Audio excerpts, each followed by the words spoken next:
बारिश। उसके बाद में जितनी भी सारी जो एक्टिविटीज हैं वो किसमें होती हैं? हमारा क्षोभ मंडल में होती है। अब हमको एक चीज ध्यान रखना है कि हमारा जो है समताप मंडल, इसमें क्या होता है?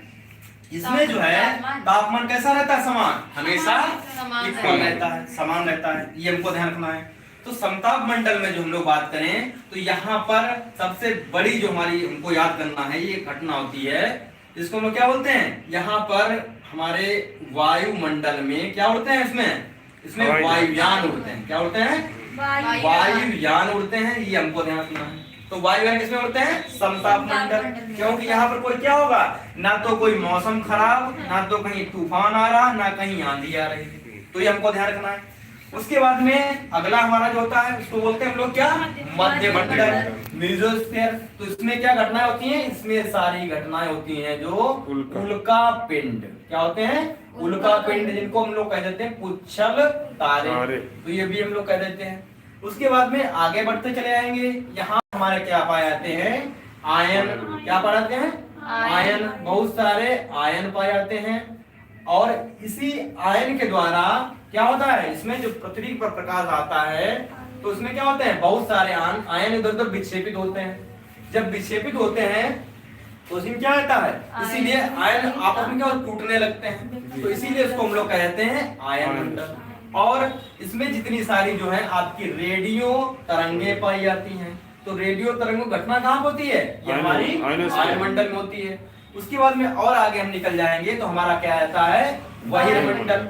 और बहिर्मंडल की हम लोग बात करेंगे तो बहिर्मंडल जो हमारा है वहां पर क्या घटनाएं होती हैं? यहाँ पर जितने सारे सैटेलाइट क्या लगाए जाते हैं? सैटेलाइट। जैसे कि हम लोग देखते हैं मंगलयान, चंद्रयान। तो ये सारी घटनाएं कहाँ होती हैं? ये सारे सैटेलाइट जितने उपग्रह हमारे हैं, कृत्रिम उपग्रह इनको बोलते हैं। क्या बोलते हैं? कृत्रिम यानी आर्टिफिशियल सैटेलाइट।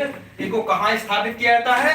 ये हमारे एग्जोस्फीयर में। इनकी लगभग हम लोग बात करें पृथ्वी से लेकर के यहाँ तक ऊंचाई होती है 36,000 किलोमीटर। इसको तो जियो सिंक्रोनस, ठीक है। तो इसको जो है सैटेलाइट मंडल भी कहा जाता है। तो ये हमको ध्यान रखना है। उसके बाद में यहाँ पर हम लोगों ने पढ़ा रेडियो तरंगें उत्पन्न होती हैं, इसीलिए इसको क्या होता है? इसमें आयन मंडल।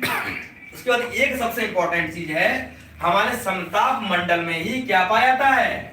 ओजोन लेयर पाई जाती है। तो ओजोन लेयर जो है वो क्या करती है? हमारी पृथ्वी पर जितनी सारी जो यूवी रेज हैं, कैसी रेज हैं? अल्ट्रावायलेट रेज यानी परावैंगनी किरणें। ये क्या करती है? इनको हमारी जो परत है ओजोन लेयर वो क्या करती है? रोकती है आने से। देखो पृथ्वी पर आती तो है लेकिन क्या है? हमको जो चाहिए ए बी सी प्रकार की जो हमारी रेज होती हैं जो हमको क्या नुकसान नहीं पहुंचाती हैं।